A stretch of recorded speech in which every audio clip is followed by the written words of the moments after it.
we can also take some of these principles, right, and bring them home. And, I remember it's interesting because like I've seen both at work and see kind of the opposite when we don't even think about it. Like, my brother, I love him, but his daughter is like 5 years old and had to ask every single time she wanted a glass of water. He had to get up, go to the fridge, get her a glass, get her water to get her water. And I'm like, oh, like, wouldn't it be simple to make her a little station where she could get her own water? And I remember like, screwing in these little, the little hooks, at like 3 feet off the ground so my kids could hang up their own jackets. So those are some of the things I did to bring that into my environment, and also simplifying like the spaces a lot. But tell me what, how can we bring some of this home?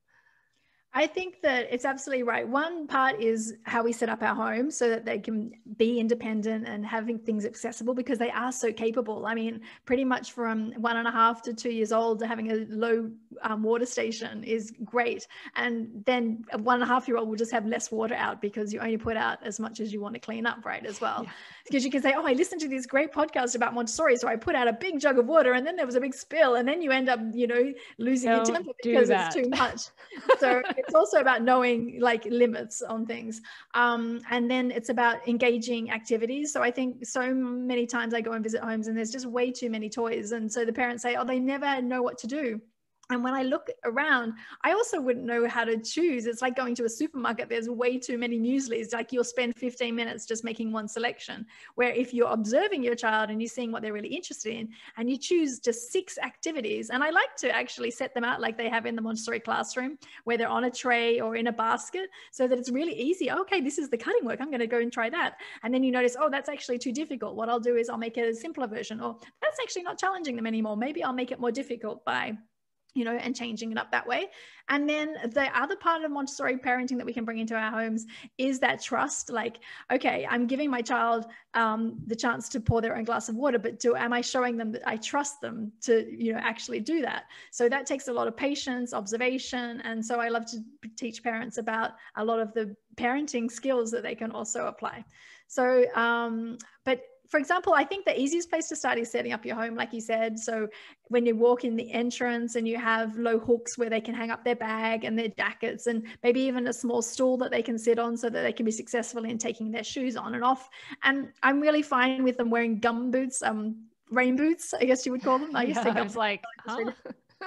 Yeah, rain boots like every day if that's easier for them right now. But then eventually then learning to tie laces is actually being really patient and think, how can a child learn to tie laces? That you have to really break down all of the movements into very small things. First, it's just crossing over the laces. Then it's tucking it through, and thinking like a Montessori teacher, how can I break it down into the very smallest steps so that they can be successful? And we might not get to tie the whole lace for 3 weeks, but we're just practicing the first step until they master that part.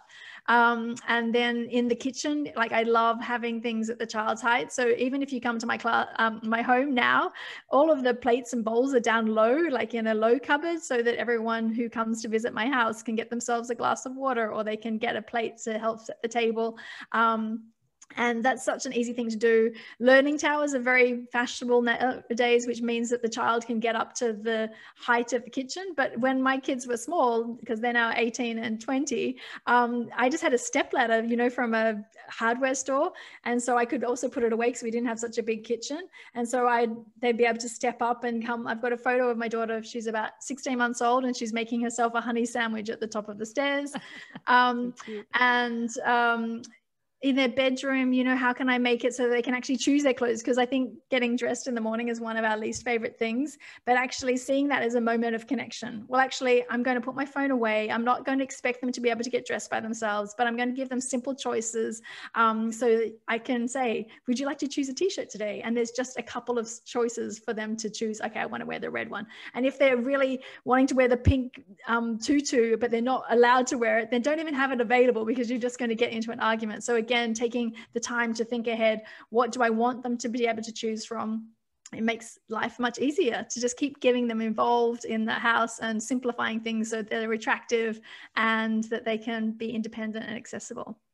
Yeah, you're really talking about a lot of simplifying here, and it really helps enormously. It just helps so much. Like we did that. We had like two shelves, and we had six things out that they could play with, and they had space around them, on the shelves, and they would go and get the like blocks or get the whatever, and it was like okay, like when cleanup time came, it was like wasn't hard, it really preparing the environment in that way really reduces a lot of the drama. Catch new episodes of the Mindful Mama podcast and other free resources, including the Mindful Mom Guide at mindfulmamamentor.com. You can listen to every back catalog episode, including interviews with Dr. Dan Siegel, Ianla Van Zant, Sharon Salzberg, and get meditations, join our private Facebook group, and more. Go to mindfulmamamentor.com now. I'll see you there.